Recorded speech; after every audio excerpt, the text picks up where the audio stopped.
Alas 2 na. 2:31. Tinamad akong gumawa ng activity ko pero gagawin ko kasi sa school. Stress na ako ng ilang araw na. Kasi ganito yun. Alis ako dito sa amo ko. Kasi sobrang, yung kung kailan tumatagal ka, doon siya lumalala. Nag-i-improve yung gusto niya sa buhay. Sa mga OFW lang nakarelate nito ha. Kasi nga, like, dati, pamap-map lang ako sa sahig. Ngayon, pinapahugas na sa akin yung sahig kahit nasa loob ng bahay niya. O diba, dagdag trabaho. Tapos hindi pa siya makontento sa linis ko. Kailangan nandyan siya. Kahit yung bahay niya bumubula na, hindi pa rin accepted yun. Kaya, ilang araw na rin ako walang kain. Nagpaalam ako sa ahensya ko. Hindi ako pinayagan. Sinigawan pa ako. Tinakot pa ako. Pababayaran daw ako ng $4,000 US dollar. Saan ko naman kukunin yun? Kahit ibenta ko yung kidney ko, kulang pa. Magkano yun sa Pilipinas? 161 plus 1,000. Tapos, nakisabay rin tong amo ko. Alam mo yung time na yun, akala ko kasi 400 US lang. So, isang buwan sa kuran yun. Bayaran ko na lang para makaalis ako. Hindi ako pagod sa trabaho dito. Kung tutuusin, hindi ako pagod. Pagod ako sa amo kong babae.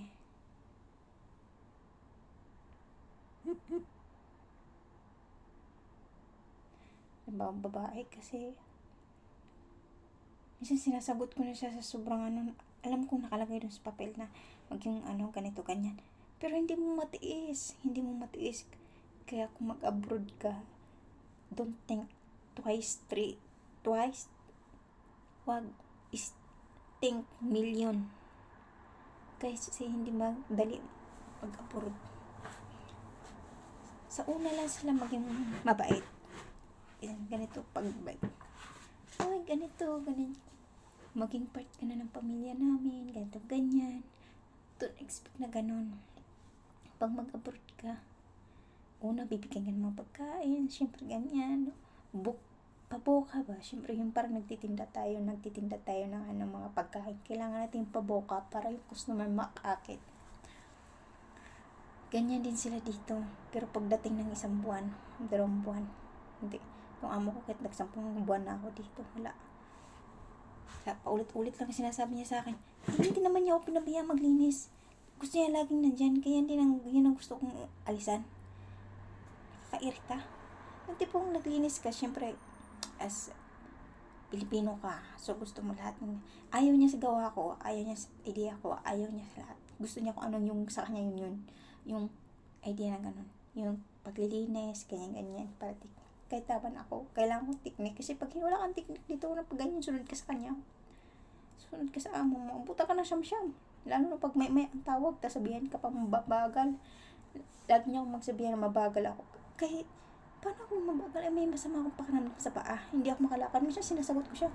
Tapos lagi ako nabukusangot. 2 beses niya ako napagsabihan na lagi ako nakabusangot.